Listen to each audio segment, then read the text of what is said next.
Hello. So today we are going to discuss Module 6, which was titled Early Reading. The topics that were covered in Module 6 were decoding and phonics, letter and word identification, spelling and sight word inventory.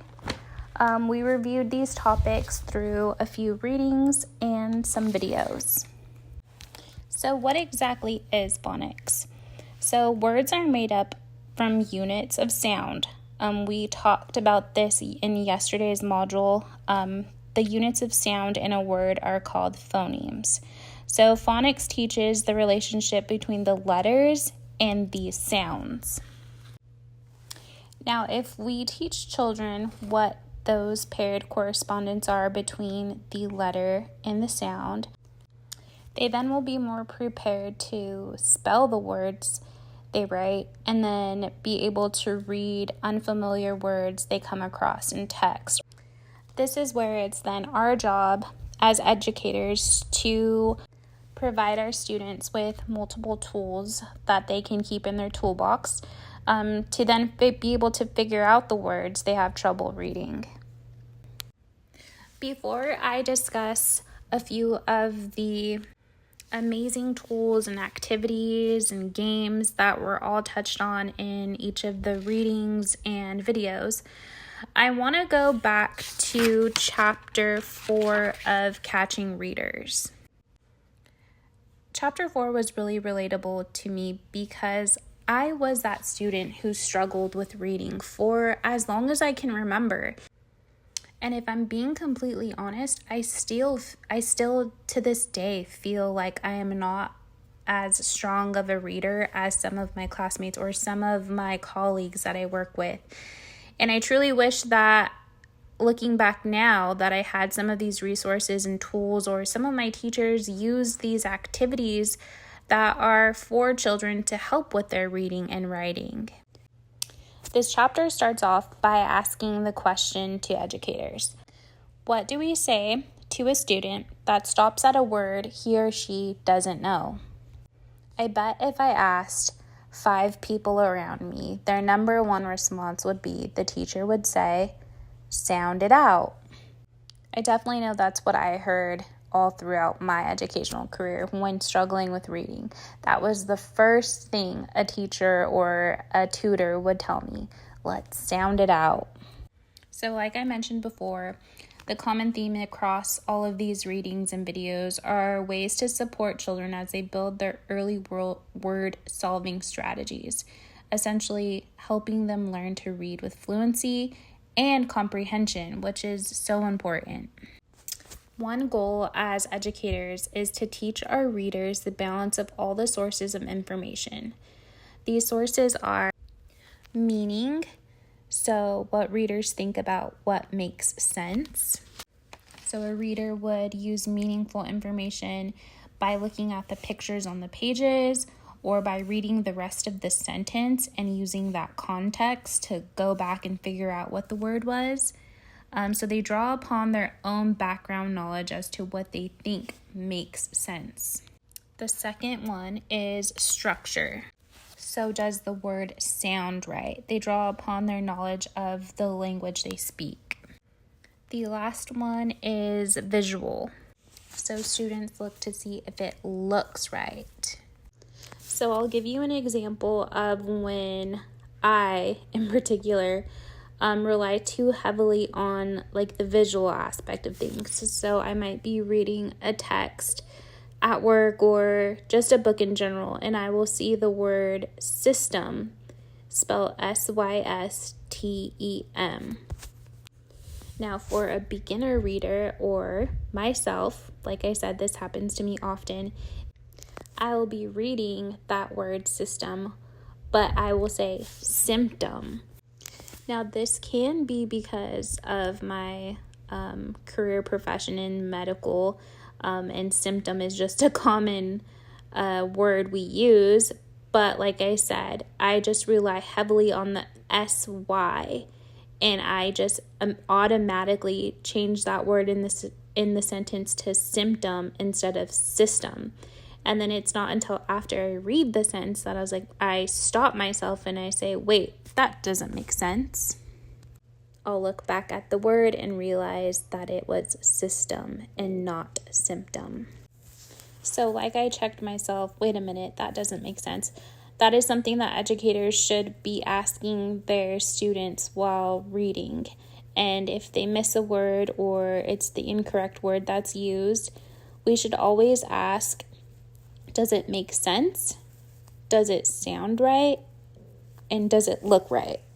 This is just another way we can prompt our students as well as support them when we are working with them. We want to make sure we use this tool, let's just call it the making sense tool, as often as we can in the classroom. Repetition will do something to our students. So when they hear us saying, does it make sense, all of the time in class, the goal would be that when our students are reading or writing on their own, they stop and ask themselves, wait, does that make sense? One way we can incorporate this in the classroom is by reading a story aloud to our students and on purpose mixing a word up in the text and then catching ourselves. And after we catch ourselves, we fix the error. We then want to remind our class that if something doesn't make sense, it's our job to go back and fix it. And that's something we want to always remind ourselves. I want to share one of the strategic actions that was in one of the readings. And this one is for our more visual learners. And I'm definitely a visual learner, so this one was one of my favorites. So a teacher would, let's just say, get a big poster board. And on this poster board, they would use symbols to represent the various strategies to help a student when they come to a word they don't know in a text. So I'm not going to go through all of the strategies that were listed in the example, but I will give you a few. So checking the picture would be 1. Thinking about the story would be 2. And then going back to reread would be 3. And these would all have symbols on the poster board. So for number 1, to look back at the picture, there would be a symbol of like a tree and a sun just to represent picture. 2, thinking about the story, we could draw a little smiley face with a little imaginary bubble above us to think about the story, think about the context. And then 3, going back to reread, the example just shows the word go with an arrow pointing back to the beginning of go. So just to go back to the beginning of the sentence and try to reread that sentence. Again, I just thought this was a really good tool to have up in the classroom for students, like I said, who might be visual learners. And eventually, after having this up in the classroom for quite some time, because by then students should be very familiar with the different strategies. The end goal would be that it just becomes second nature to them. Like it's engraved in their mind and they've seen it for some time. It's repetition, so it just sticks. When reviewing the text about vocabulary and how teachers should teach vocabulary, I look back on how my teachers incorporated vocabulary into their lessons. And to be honest, when I think back to, it was probably about 4th or 5th grade, writing vocabulary words, looking them up in the dictionary, writing the definition of the word, and coming up with a sentence for the word is all I can really think about. So coming across all of these activities that can incorporate vocabulary in the classroom is amazing. Because like I said, when I think about vocabulary, I think about that 10-pound dictionary book that I had on my desk and just going through it, just writing the word down, the definition, in a sentence. It all just seemed like busy work to me. Our teacher would give us about an hour of class time to, like I said, go through those vocabulary words with our dictionary. There was no real-life connection to those words. There was no discussion in class about those words.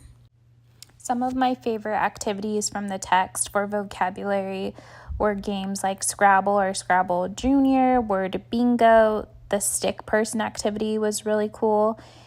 Phrase for fortune. All of these were such great activities to incorporate in the classroom to really connect those words with students. We see common theme in some of these activities, which is repetition, and how repetition really does help students remember sight words, remember spelling, remember tools that are in their toolbox.